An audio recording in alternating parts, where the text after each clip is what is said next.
27వ తారీఖు నాడు ఎమ్మెల్సీ ఎన్నికలు ఉమ్మడి నల్లగొండ, వరంగల్ మరి అట్లా ఖమ్మం, ఈ 3 ఉమ్మడి జిల్లాల ఎమ్మెల్సీ ఎన్నికలు ఈ సందర్భంగా రావడం, మరి ఈ ఎన్నికలు మరొక్కసారి ఈ రాష్ట్రం ఎమ్మెల్సీ ఎన్నికలు ఇది ఒకటే అనుకుంటా.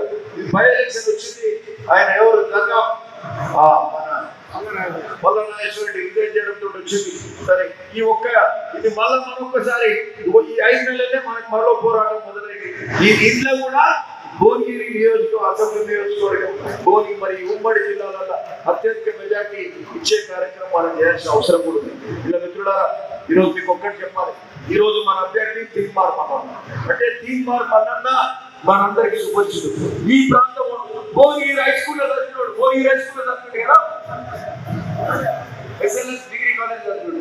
అంటే మన పక్క ఈయన ఊరేది మాదారం, దుర్గపల్లి మండలం, మాదారం గ్రామం. అంటే పక్కకు 10 కిలోమీటర్లు ఉండదు. మాదాపూర్ గ్రామం, దుర్గపల్లి మండలం. అంటే మన పక్క 15 కిలోమీటర్లు ఉండదేమో. 15 కిలోమీటర్లు ఉండే మరి తీన్మార్ మల్లన్న గ్రామం. ఆయన భార్య నవాజ్పల్లి 7 కిలోమీటర్లు ఇది.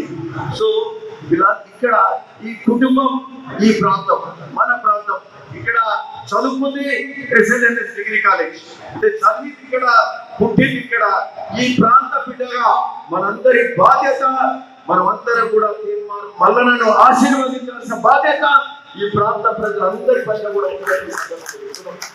ఈ ఉమ్మడి 3 జిల్లాలలో అందరికంటే ఎక్కువ బాధ్యత ఎవరి మీద ఉంటుంది?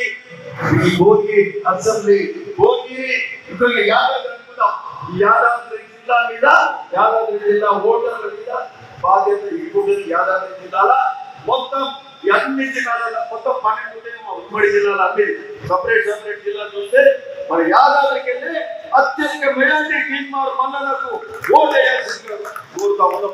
ఆయన 2వ నెంబర్ మీద మొదటి ప్రాధాన్యత ఓటేసి తీన్మార్ మల్లన్నకు అత్యధిక మేరతో గెలిపించాల్సిన బాధ్యత మనందరికీ